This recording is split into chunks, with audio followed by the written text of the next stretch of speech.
And now for a cultural call-out.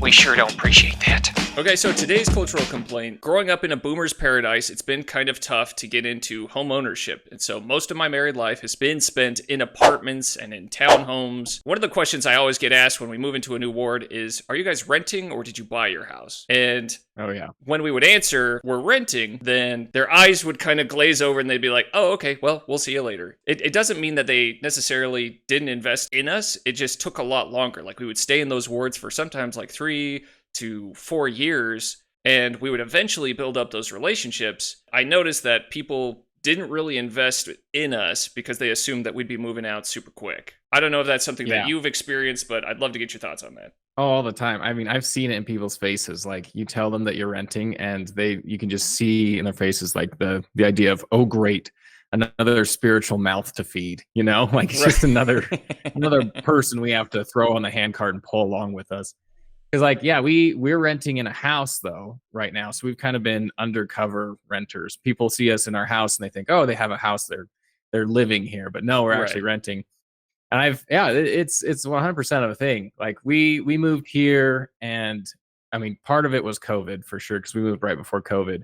But it took a couple of years before people realized that we were actually like sticking around. It's like, oh, they're still here. I guess we should give them callings and stuff. I guess we should pull them out of primary and have them help. So no, we have half of our ward pulls in a bunch of student housing from USU up here. So they we get most of the time they all get shunted into primary or something more transient friendly, and then people glaze over and they're like, okay, yeah, well, you're going to be here through the fall and through spring, and then we'll see, summer you'll be gone, so I'm not going to get attached. I'm not going to follow up with ministering with you. Like it's, people just kind of turn off in a lot of ways, with students, and to be fair, some students don't make it very easy to loop them in. Some students come with that built into their system. Like, yeah, I know that people aren't going to, commit to me, so I'm just going to kind of float around. Well, it's not like I don't get it. Like, I think everyone gets why. It's like, yeah, it's tough to invest into people that just moved into the ward, to invest time, energy, effort, and then to watch them leave, and just because our minds want to think that was just all wasted effort and stuff like that. However, let me give a contrasting story here. So we recently moved into a home in Texas about a year ago, and the difference that I had from there, we get into this place, and on day one, we had members that came over with like housewarming gifts. We had members that were coming over and saying like, hey, can we watch your kids? Hey, we want to get to know you guys. Hey, let's schedule some things to do with you guys. And it was amazing. And I felt like super cool. At the same time, I realized like, I didn't really get that until I had met this kind of cultural checkpoint in their minds. It's like, it wasn't until I had a house that I felt like I was viewed like an actual member of the ward. Until that point, it was like, oh, you're just kind of you're a transient member, and so we're going to treat you transiently, and I think that's kind of an uglier part of the culture of the church. And I don't know if that's, I might be labeling everybody outside of Utah inappropriately here. So that was all my experience in Utah living in apartments. I just want to clarify. Yeah, that. I think this is definitely more Utah, or just more like heavily populated area based, but I think that there's definitely like a difference in the kind of respect that you get from members when, due to your housing situation, which is terrible, it just shouldn't matter at all, whether you're here for one Sunday or you're here for 5 years. Like everyone should be treated the same for sure. And that does take more emotional effort on behalf of the members who do have lots of like apartment buildings or student housing in their wards, because it is, the turnover is high, and that it can be exhausting trying to fill new callings and train new people and, watch them go. But why, you can't give up. You can't like just decide that it's not good enough to, like we're just going to settle for treating people less and be okay with that. I've had conversations like that before. It's like, yeah, we're giving up. We're just going to ignore them. I've seen it. The ways that I saw it weren't necessarily like people saying like, I don't want to invest in these people, as much as like they would have like get-togethers and parties and stuff, but only with people in the neighborhoods, And so like we would see those invitations going out on like the ward Facebook page, and we'd be like, oh, I guess guess that's not for us. I guess we're just gonna stay here and just kind of just be on our own outside of this, you know. And it was weird because we were both in like leadership positions in the ward, but because of our apartment, because of our living circumstances, I felt like that was the whole reason why we were treated that way, which I felt it was a little icky. And I mean, like, I've been part of those, conversations. It's tough because the logistics start to define the culture a little bit, because you start grouping callings and like, ministering assignments, with people in the apartment buildings, in the student housing, because it's just more logistically easier for people to navigate over there in clumps, right? And so you get all the students who are just interacting in their own mini ward, essentially nestled inside your ward, and they can be easily surgically removed every semester, or transplanted. Right. So it's like, to integrate people requires a lot of effort. Once you do, it's very much worth it. So I think that we definitely need to call that out. And students, let's try and make it a little easier on the families that are here too. Let's up the effort on that side. Oh, well, this is just kind of like a grumpy old dad thing, but there's been some times I've asked some students, and they're married. The ones I'm talking about now didn't have kids. Yeah. But they're talking about how busy they were. And I could have told you that. Yeah. Yeah. Like, they're like, oh man, we got finals coming up. Like, every day is a final for me. Like, every day. Yeah. Like, I go to work, I come home, I put the kids down, I go back to work. Like that, there's one guy, he's like, man, I had to get up at like 7 this morning and I wasn't done till like 6:30 tonight. Like, I just don't have anything in the tank for a meeting today. It's like, cool. That's it. To be fair, your hardest thing is your hardest thing, right? Like, whatever you've emotionally endured up to that point, whatever your hardest experience is, it's still hard for you. So I get it. We're just operating on a deeper level here because we've put ourselves there with all the kids that we've had, and the family and the work life. And it can be a little difficult to have some, empathy for people who are operating with much less stress, and can't make it to a meeting. So, and hey, I've rescheduled my fair amount of meetings because, it was a crazy day. But when you have 5 small children in a busy job, that just is what happens. So I think that, I think the ward can be understanding of that. But when you're, taking your second trip to Disneyland, with your childless spouse, I don't know. That's obviously like a straw man. That's never happened to me personally. Like, I haven't met someone who's too busy going to Disneyland. But I feel like the students could put a little bit more effort in, and the ward members need to, don't treat them like a guest who won't leave. That's what I mean, to the students' credit, I'm gonna argue for the students here. For context, I've got 5 kids. I'm right there with you.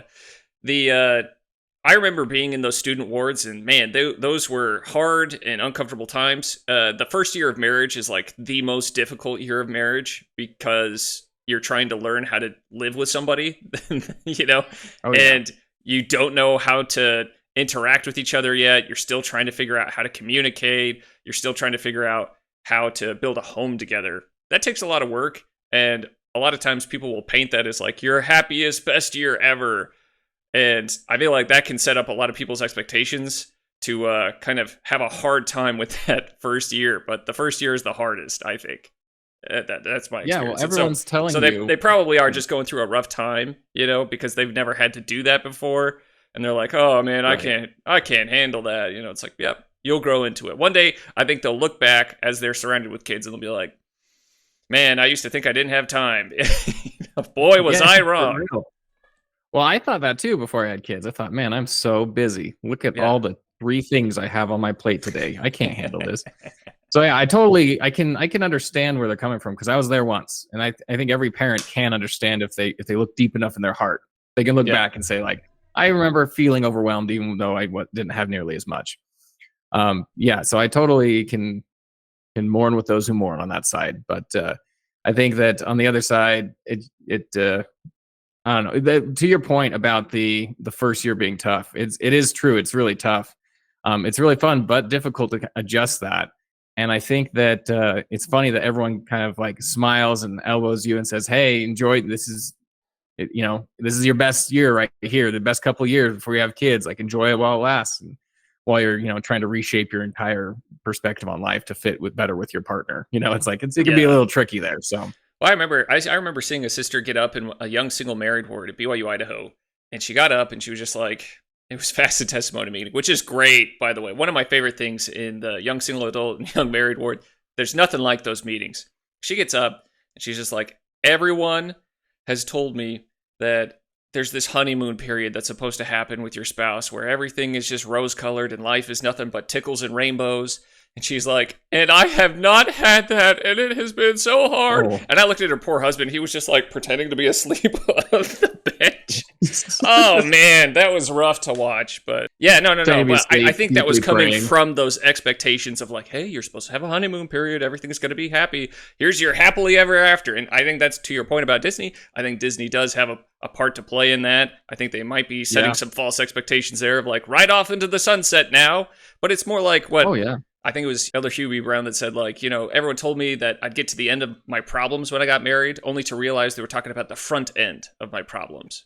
And so I don't fault this gal one bit. I think she just, it's that kind of what she was prepared for versus reality, Well, there's a new, like, thing trending. There's a new emotional trauma trending, which is like post-wedding blues, where the wives feel really sad right after their wedding, just because they spent so much time investing and building up this great day, and then the day's over and they feel purposeless and things like that. Yeah. Like, man, that's what happens when everyone treats you like a celebrity for a short amount of time, and you have somehow unlimited amount of funds to make this enormous party. Jim Gaffigan has a great bit about let's treat them like princes and princesses, and like right. have them marry in a castle and go on an undeserved vacation, and somehow that's supposed to help your mental health afterward. I don't know. Well, somehow our discussion on apartments and second-class church membership has slipped into another cultural complaint about materialism now and wedding receptions. But I totally agree with you. Somehow they're tied. Yeah. Yeah. But no, I do agree that materialism has creeped its way into pretty much every facet of what we do. And I mean, you remember those?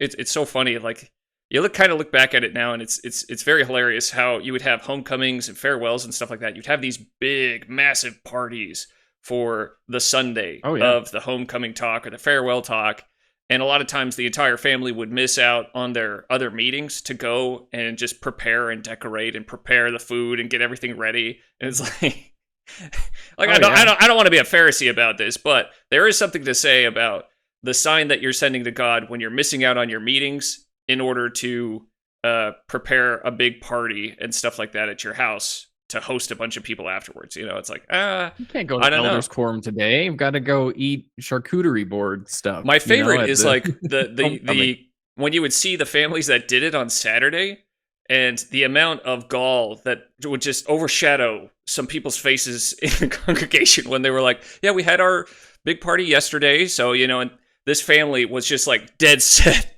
on going to get the free food, and they were like, oh no. You gotta feel the dopamine crash has got to be really rough with that. It's tough. It is. All you have is a spiritual feast. You don't have that temporal feast to go to. You have to go 100%. To Sunday school. That's a bummer. Or nursery. They've got some goldfish in there that might be able to get you through. But it's a good consolation prize. Yeah. That's funny. 100%. Any last thoughts on apartment dwellers versus the home dwellers? There's definitely something there, and it's I think it's driven by real problems, like real difficulties logistically. It's something I need to do better on when interacting with people in apartments and try and engage and build friendships and be more welcoming. But on the other hand, it is kind of hard to pin down some students when they come, because they know that they're not going to be here for a while, so it's difficult to 100%. Difficult to commit. So everyone needs to do better in that situation. Well, I think President Nelson has recently said, like, beware of labels and stuff like that. So beware of just labeling people as just like, oh, this is a temporary or a transitionary member, I'm not going to invest that much. Like, just don't label them at all. Invest in these people. And on the apartment side, throw yourself into the ward. Like, if you want people to engage with you, you need to engage with them. You need to go out there, make friends, invest in the ward, invest in other people, and they're going to be more likely to reciprocate that. Like, you shouldn't just be expecting, like, entitled and sitting down and expecting someone to come over and and give you cookies and make your life all sunshine, you do have responsibility on that as well. It's a two-way street. So for that reason, we complain about the culture. So let's shape up culture. Let's do better. We're getting into 2025. Maybe write that down on the New Year's resolution list. And let's see how far we can make it.